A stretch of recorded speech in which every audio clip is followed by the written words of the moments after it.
First వీరభద్రుడిని, భద్రకాళిని, జగన్మాతని దర్శనం చేసుకున్నాక ఆ పక్కనే వినాయకుడి గుడి మాట. అది చూస్తే ఇది కూడా ఇది పురాతన ఆలయం అంట. ఇది కూడా పక్కన ఇది చూసారా. ఇక్కడ ప్రతి నెల కూడా సంకష్ట చతుర్థి వస్తారంట. సరే అని లోపలికి వెళ్ళాను. వెళ్ళినప్పటికీ స్వామికి అభిషేకం అయిందంట. అభిషేకం అయితే ప్లేసెస్ ఉన్నాయి. లోపల స్వామిని డెకరేషన్ చేస్తున్నారు. ఈలోపు అక్కడే శివపార్వతులు గుడి మాట. ధ్వజస్తంభం చూసారు. అది కూడా శివుడు కూడా ఎంత అద్భుతంగా ఉందండి. నందేశ్వరుడు చూసారా. శివపార్వతులు ఉన్నారు అన్నమాట. ఒక పార్వతీదేవికి కూడా బాగా చేశారు. ఇక్కడ దసరా ఉత్సవాలప్పుడు కూడా బాగా చేస్తారన్నారు చూసారా. ఇక్కడ కూడా పక్కన అభిషేకాలు చేస్తున్నారు. అక్కడ ఇదిగో చూసారా.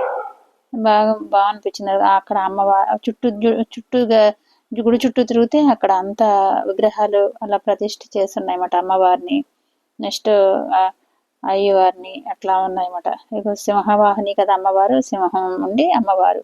ఇక్కడ కూడా గోత్రనామాలన్నీ చెప్పారు. ఈలోపు ఆ స్వామిని తయారు చేసే లోపు ఇక్కడ మనం ప్రదక్షిణాలు చేసుకుని అమ్మవారిని చూసుకున్నాం అనమాట.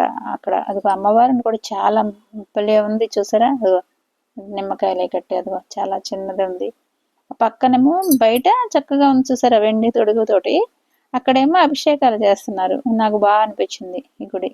ఇదిగో దసరా ఉత్సవాలు ఇప్పుడు కూడా రోజు చేస్తారా అండి అంటే రోజు యజ్ఞాలు చేస్తారని అడిగాను. యజ్ఞాలు 3 రోజులు చేస్తారంట. లాస్ట్ 3 రోజులు యజ్ఞాలు కూడా చేశారంట. నేను వెళ్ళలేదు. అక్కడే ప్రసాదం కూడా పెట్టారు. భక్తిగా అనిపించింది. వచ్చిన వాళ్ళందరికీ కూడా శ్లోకాలు చెప్పి చక్కగా పార్వతీ నమః అని ఎన్ని శ్లోకాలు చెప్పి అభిషేకం చేసి వాళ్ళకి గోత్రనామాలు చెప్తున్నారు. అలాగే గోత్రనామాలు అడిగి చెప్పారు. చక్కగా అనిపించింది. బాగుంది.